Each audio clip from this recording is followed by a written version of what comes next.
What's up, guys? Dog Polk here, and we're back with another episode of Poker Hands. And today we're going to be taking a look at a $250,000 high roller from the Aussie Millions in 2013.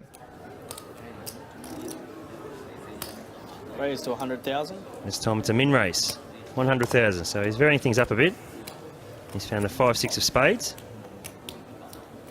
So is he hoping to see a flop here, Joe? No, I think he's just making a raise in position and mixing it up a little bit rather than moving all in every hand. How much do you have, Fabian? Confusing his opponents a little bit. That's 3. 335. 35.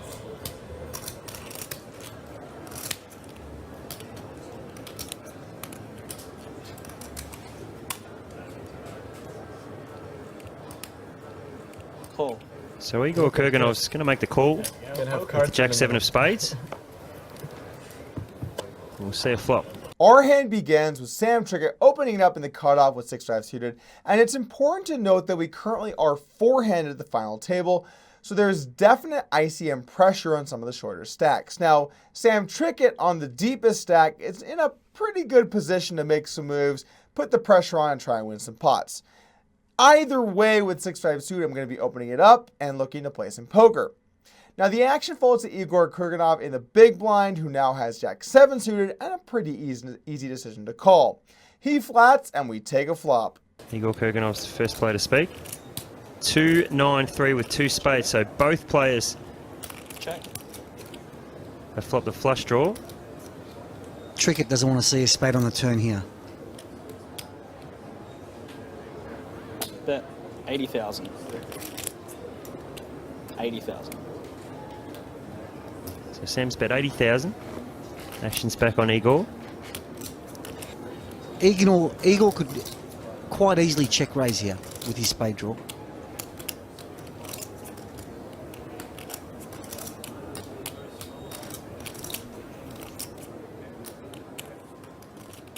He's taking the safe option, he's just calling.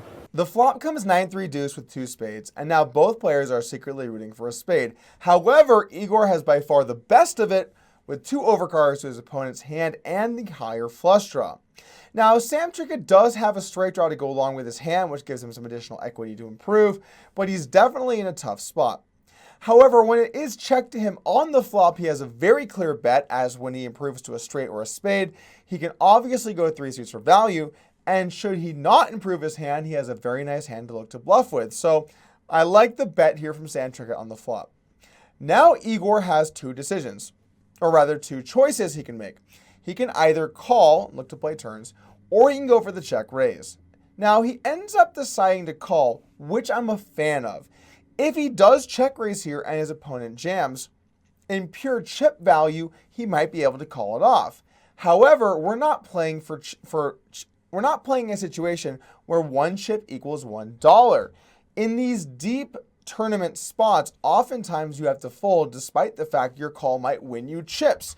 So by raising here on the flop, if he gets jammed on, he's probably not able to call profitably. Now, if he knew Sam Trickett had a hand like 6-5 suited, sure, he could call.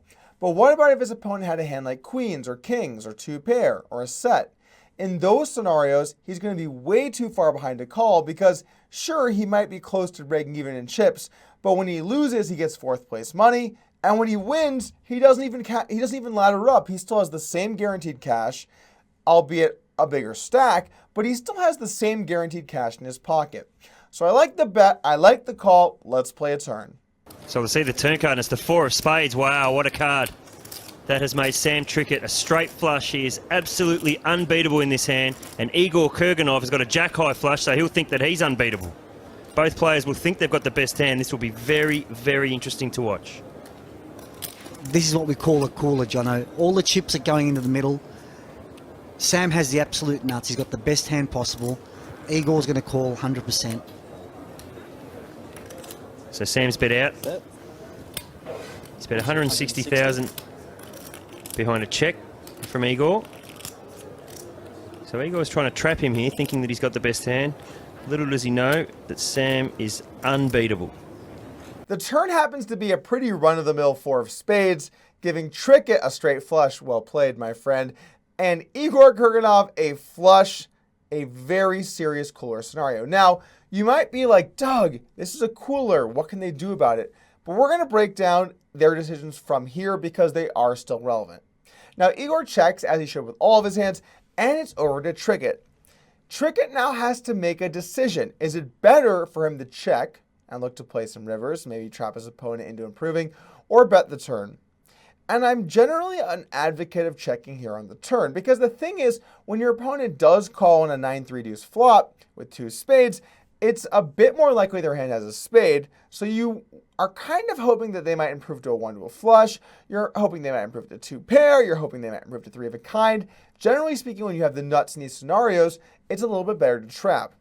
Additionally, because of the ICM situation, by checking back here on the turn, you're going to put your opponent in some tough spots when you jam on them, sure, but it's going to be a lot harder for you to get 3 suits of value.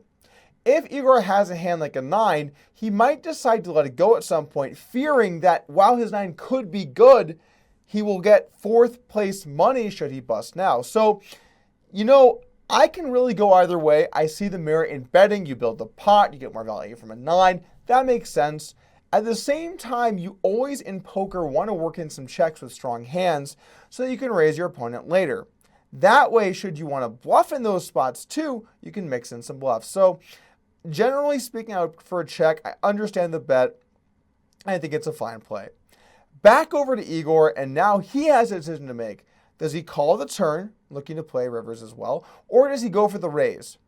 Now, generally speaking, with a hand like the jack-high flush here, I actually do like going for the raise, because if you go for the raise here on the turn, then what you do is you allow yourself an opportunity to make sure you stack hands like straights, or lower flushes, or 2 pair, or maybe even over pairs, especially if they have a spade, and you don't allow rivers that could come to kill the action. What if the river is a spade? What if the river pairs the board, especially particularly a 9? What if the river comes a king and your opponent has a hand like queens?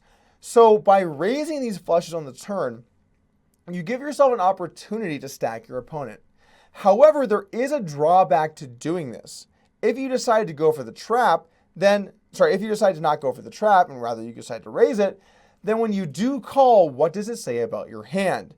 You have a lot of weaker hands, and your opponent can decide to put their foot in the gas when you do call. So I would say that when you have maybe some of the stronger flushes, the king or ace high flushes, I'd like to see a call.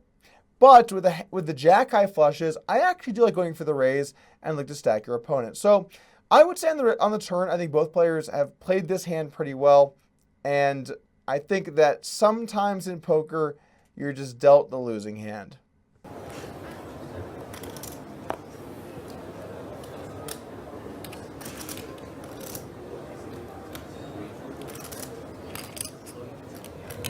Mullen, call. Mullen call. Joined it.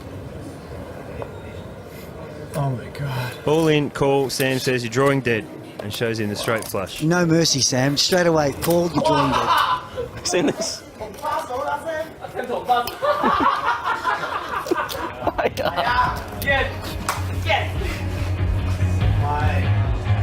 Jesus Christ, man.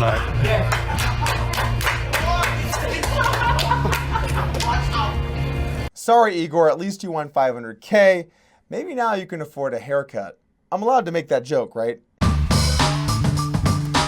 Thank you for joining me today for Poker Hands. Make sure to subscribe. Trust me, it helps me help you help me. Let's do this, bros.